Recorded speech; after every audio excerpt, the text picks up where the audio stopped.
시편 112편은 우리에게 참된 복이 무엇인지 노래합니다. 할렐루야! 주님을 경외하고 주님의 계명을 크게 즐거워한 사람은 복이 있다. 여기서 말하는 복은 단순히 우리가 살아가는 일상의 일이 잘 풀리는 운이 아닙니다. 성경이 정의하는 형통은 창조주 하나님이 그와 함께 하시는 상태, 즉 하나님 한 분만으로 충분하여 그 어떤 환난 속에서도 흔들리지 않는 든든한 상태를 의미합니다. 그런데 이 형통한 자의 아름다움은 예배당 안에서만 빛나는 것이 아니라 진짜 영성은 주일날 교회에서의 경건한 모습만을 말하는 것이 아닙니다. 월요일부터 토요일까지 우리가 던지는 그물 곁에서 우리가 마주하는 이웃들과의 관계 속에서 증명됩니다. 오늘 본문들은 우리의 영성이 어떻게 종교적인 형식을 넘어 세상을 고치고 맛을 내는 소금과 빛으로 나타나야 하는지를 강력하게 도전하고 있습니다. 이사야 58장에서 하나님은 가식적인 경건에 빠진 유다 백성들을 꾸짖으십니다. 그들은 금식하며 거룩한 척했지만 뒤에서는 이윤을 위해 다투고 일꾼들을 압제했습니다. 그러고는 하나님 앞에 와서 내 말 좀 들어주십시오. 왜 내 기도를 안 들어주십니까? 하고 기도한다는 겁니다. 하나님은 그런 종교 놀이에 진저리가 나십니다. 유진 피터슨의 메시지 성경 번역이 참 마음에 와닿습니다. 여러분 잘 한번 들어보십시오. 그들은 예배하느라 바쁘다. 늘 바쁘다. 나에 대해 공부하는 것도 무척이나 좋아한다. 겉모습만 보면 가히 의인들의 나라다.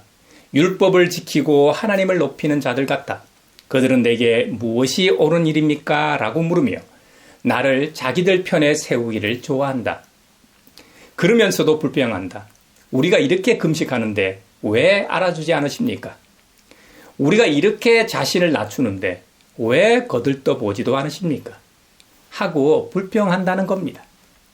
이에 주님께서 이유를 설명해 주시는데요. 계속해서 한번 들어보십시오. 좋다. 이유를 말해주겠다. 금식일을 지킨다 하지만 결국 너희가 추구하는 것은 이윤이다. 너희는 너희 일꾼들을 혹사시킨다. 금식하면서 말다툼과 싸움질을 벌인다. 금식하면서 야비한 주먹을 휘두른다. 그런 금식으로는 너희 기도는 땅에서 한치도 올라가지 못한다. 너희는 내가 찾는 금식이 그런 것이라고 생각하느냐? 겸손을 과시하는 금식, 진짓 경건한 척 건엄한 표정을 짓고 칙칙한 옷을 입고 무게 잡고 돌아다니는 그런 짓? 너희는 그런 것을 금식이라고 말하느냐? 나 하나님이 기뻐하는 금식이라고 말하느냐고 금식으로 인정하지 않으시는 이유를 설명하신 다음에 참된 진정한 금식에 대해 계속해서 말씀하십니다. 내가 찾는 금식은 이런 것이다. 불의의 사슬을 끊어주고 일터에서 착취를 없애며 압제받는 자를 풀어주고 빚을 청산해 주는 것이다. 또 내가 너희에게서 보고 싶은 모습은 이런 것이다. 굶주린 자들과 음식을 나누고 집 없고 가난한 자들을 집에 초대하며 헐벗어 추위에 떠는 자들에게 옷을 주고 혈육을 외면하지 않고 도와주는 모습이다. 이런 일을 행하여라. 그러면 빛이 쏟아져 들어와 너희의 삶이 순식간에 달라질 것이다. 너의 의가 네 앞서 길을 닦을 것이며 영광의 하나님이 너의 길을 지켜주실 것이다. 네가 기도할 때 하나님이 응답하실 것이다. 네가 도와달라고 부르짖으면 내가 여기 있다 하고 대답할 것이다. 하나님께서 참된 금식에 대해 계속 말씀하십니다. 만일 네가 불공정한 관행을 없애고 남을 아무 까닭 없이 비난하는 일과 남의 허물을 덜추는 일을 거친다면 또 네가 굶주린 자들에게 아낌없이 베풀고 밑바닥 사람들을 위해 일하기 시작한다면 네 삶이 어두움을 뚫고 빛나기 시작할 것이다. 그늘졌던 네 삶에 햇빛이 가득해질 것이다. 내가 가야 할 내 길을 항상 일러줄 것이다. 황량하기 그지없는 곳에서도 내 삶은 풍성할 것이며 내가 너의 근육을 강인하게 너의 뼈를 튼튼하게 만들어줄 것이다. 너는 물이 넉넉한 동산, 물이 마르지 않는 샘터 같을 것이다. 너는 허물어졌던 삶의 조각들로 삶을 재건하고 과거에서 출발해 다시 기초를 세울 것이다. 너는 무엇이든 수리해내는 자, 오래된 폐허를 복구하고 재건하고 쇄신하는 자, 세상을 다시 살만한 곳으로 만들어내는 자로 알려질 것이다. 여러분, 무슨 말입니까? 금식 기도가 하나님께 상달되기를 원한다면 금식의 기본 정신을 상실한 그러한 금식을 하지 말고 참된 금식을 하라는 겁니다. 하나님이 원하시는 금식은 밥을 굶어 내 소원을 성취하는 수단이 아닙니다. 오히려 내 배를 비워 굶주린 이의 배를 채우고 내 권리를 내려놓아 억눌린 자를 자유롭게 하는 실천적 사랑입니다. 우리가 이런 참된 금식의 삶을 살 때 비로소 우리의 빛이 새벽 햇살처럼 떠올라 온 세상을 따뜻하게 하는 것입니다. 이것이 하나님을 경외하는 것이요 주님의 계명을 즐거워하며 지키는 신앙입니다. 그렇게 할 때 우리 영혼은 가뭄 속에서도 마르지 않는 물된 동산과 같은 풍성함을 누리게 될 것입니다. 어떻게 우리는 이런 희생적인 사랑을 실천하며 살 수 있을까요? 고린도전서 2장은 그것이 인간의 의지가 아니라 성령의 계시를 통해 가능하다고 말씀합니다. 하나님의 일도 하나님의 영 외에는 아무도 알지 못하느니라고 말씀하셨습니다. 세상의 영은 내 것을 챙겨라, 경쟁에서 이겨라고 가르치지만 하나님께서 우리에게 주신 성령은 나누어 주라, 나누라, 나눠져라고 속삭이십니다. 성령을 소유한 자는 그리스도의 마음을 가진 자입니다. 그리스도의 마음이 우리 안에 들어올 때 우리는 비로소 이기적인 탐욕의 렌즈를 벗고 하나님이 보시는 시선으로 세상을 보게 됩니다. 이 마음이 있어야만 이 이사야가 말한 멍에를 꺾는 금식이 억지가 아닌 기쁨의 순종이 될 수 있습니다. 예수님께서는 산상설교의 팔복선언의 선포에 이어 우리에게 말씀하십니다. 너희는 세상의 소금이다. 너희는 세상의 빛이다. 주님은 소금이 되어라 하지 않으셨습니다. 이미 우리를 소금과 빛이라고 선언하셨습니다. 소금의 가치는 그 짠맛에 있습니다. 만약 소금이 짠맛을 잃으면 아무 짝에도 쓸데가 없어 길가에 벌어져 사람들에게 짓밟힐 뿐입니다. 이것은 성도가 자신의 정체성을 잃어버리는 것이 얼마나 비참한 신앙인지를 경고합니다. 또한 빛은 산 위의 마을처럼 숨겨질 수 없습니다. 여러분, 우리 지구에서 이 밤 하늘을 올려다볼 때 가장 밝게 빛나는 별이 큰 개 자리에 있는 시리우스라는 별입니다. 시리우스 별은 지구로부터 약 8.6광년 떨어져 있는데요. 하나님께서 만들어 놓으신 빛을 발사해 지구까지 닿게 해 그 존재를 알립니다. 그리고 별만 보이는 것이 아닙니다. 안드로메다 은하 아시죠? 안드로메다 은하는 지구로부터 무려 250만 광년이 떨어져 있습니다. 아주 어두운 지역에서는 우리의 육안으로도 볼 수 있습니다. 위치만 정확히 한다면 망원경이나 이 쌍안경이 있으면 뚜렷하게 볼 수도 있죠. 안드로메다 은하는 지구로부터 250만 광년 떨어져 있는데도 볼 수 있다니 상상이 잘 안 갑니다. 250만 광년이라는 거리도 상상이 안 가고 또 얼마나 밝기에 그 먼 거리인데도 우리 육안으로 본다는 게 도대체 믿어지지 않을 정도입니다. 안드로메다 은하 안에는 1조 개 이상의 별이 있다고 해요. 정말 놀랍습니다. 우리 하나님께서 창조하신 이 우주가 얼마나 신기하고 놀라운지요. 저는 우리 아이들과 일주일에 최소 한 번 이상은 밤하늘을 올려다보며 별을 봅니다. 그 별빛을 보므로 창조주 하나님의 위대하심을 함께 봅니다.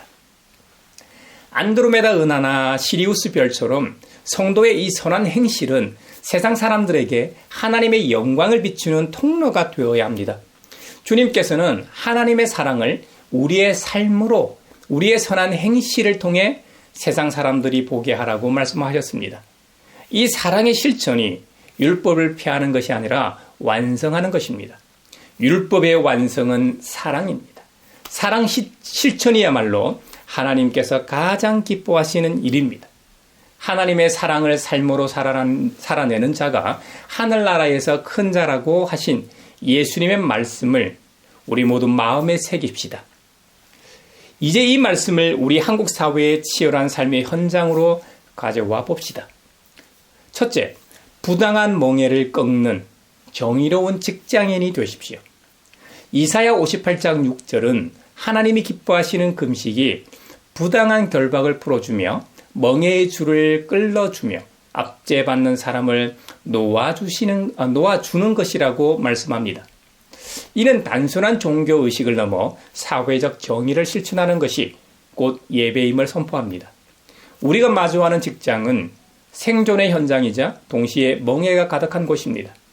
하청업체를 향한 단가 후려치기, 성과를 가로채는 갑질, 침묵을 강요하는 불공정한 관행들이 우리 주위의 산재에 있습니다. 독일의 저항 신학자 디트리 보네프는 그에 져서 나를 따르라에서 값싼 은혜를 경고했습니다. 보네프는 값싼 은혜란 그리스도 우리 주님을 따르지 않는 은혜, 십자가 없는 은혜라고 말합니다. 참된 제자는 세상의 불의에 침묵하지 않고 고통받는 이웃을 위해 책임있게 행동해야 한다고 강조했습니다. 직장 내에서 나만 복받기를 구하는 이기적인 기복신앙을 금식하십시오. 보네프의 말처럼 부당한 지시 앞에 정직한 거절을 선택하고 소외된 동료의 짐을 나누어질 때 우리는 비로소 세상을 썩지 않게 하는 소금의 사명을 다하는 것입니다. 이것이 오늘날 하나님이 가장 기뻐하시는 현대판 금식이 아니겠는지요. 둘째, 창백한 푸른 점의 겸손으로 사십시오. 고린도전서 2장 16절은 우리가 그리스도의 마음을 가졌다고 말합니다. 또한 마태복음 5장 13절은 소금이 그 맛을 잃으면 벌어질 뿐이라고 경고했습니다.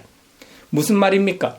그 정체성을 잃으면 아무 소용이 없다는 겁니다. 성도의 맛은 그리스도의 겸손에서 나옵니다. 우리가 살아가는 이 세상은 학벌, 경력, 자산 규모로 사람의 등급을 매깁니다. 세계 어느 곳이든 다 비슷하겠지만 한국 사회에서 우리는 끊임없이 자신을 증명하고 자랑하라는 유혹을 받습니다. 세상의 영은 우리를 교만한 정점으로 몰아넣어 이웃을 내려다보게 만듭니다. 교부 성 어거스틴은 신앙의 길에서 가장 중요한 것이 무엇이냐는 질문에 첫째도 겸손이요, 둘째도 겸손이요, 셋째도 겸손이다라고 답했습니다. 어거스틴은 인간이 하나님 앞에 자신이 얼마나 작은 존재인지 깨닫지 못할 때 모든 영성이 부패한다고 보았습니다. 우리가 지지고 볶고 싸우며 아웅다웅하면서 살아가는 지구는 우주적 시각에서 보면 창백한 푸른 점에 불과합니다. 그 속에 사는 인간의 자랑은 더욱 부질없습니다. 어거스틴의 권면처럼 나의 지식과 성취를 내세우는 교만을 내려놓으십시오.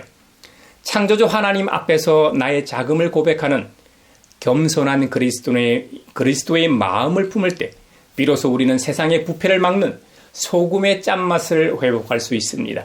셋째, 복지 사각지대를 밝히는 행함의 빛이 되십시오. 마태복음 5장 16절은 너희 빛을 사람에게 비추어서 그들이 너희의 착한 행실을 보고 하늘에 계신 너희 아버지께 영광을 돌리게 하라고 명령합니다. 여러분, 이사야 58장 10절 역시 굶주린 사람에게 네 심정이 동하며 괴로워하는 자의 심정을 만족하게 하며 불쌍한 자의 소원을 충족시켜주면 내 빛이 흑암 중에서 떠오를 것이다 라고 약속하셨습니다. 고독사 위기에 처한 독거노인, 법의 보호를 받지 못하는 이주 노동자, 방임된 아이들은 우리 사회의 짙은 어둠입니다. 시스템과 제도가 닿지 않는 이 사각지대야말로 빛이 필요한 곳입니다. 감리교회의 창시자 존 웨슬리는 사회적 성결이 없는 성결은 없다고 단언했습니다. 그는 그리스도인의 영성은 골방에 머무는 것이 아니라 시장터와 빈민가로 나아가 가난한 자들의 친구가 되는 실천을 통해 완성된다고 가르쳤습니다. 과거 어려 선교사들이 어둠뿐이던 이 땅에 빛을 가져왔듯이 오늘 우리는 웨슬리의 정신을 생각해 보아야 합니다. 단순히 기도로 끝나는 것이 아니라 소외된 이웃의 구체적인 필요를 채우는 착한 행실을 시작합시다. 우리의 복음의 손길, 작은 섬김이 모여 세상을 비추고 세상을 밝히는 등불이 될 것입니다. 그럴 때 세상은 비로소 사람이 살 수 있는 빛의 세상으로 변화될 것입니다. 사랑하는 형제자매 여러분, 여호와를 경외하고 그 계명을 즐거워하는 자는 결코 흔들리지 않습니다.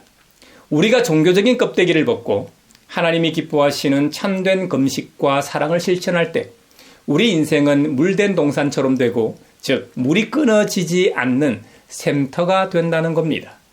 그리고 대대로 버려두었던 기초를 다시 쌓고 세우는 재근자라 불리게 될 것입니다. 이번 한 주간도 여러분이 발을 딛는 이 모든 곳에서 짠맛을 내는 소금이 되십시오. 어둠 속에 갇힌 이웃들에게 주님의 영광을 비추는 빛이 되십시오. 우리 안에 계신 그리스도의 마음으로 승리하여 세상을 맛깔나게 하고 환하게 밝히는 복된 성도들이 되시기를 우리 주님 예수 그리스도의 이름으로 축원합니다.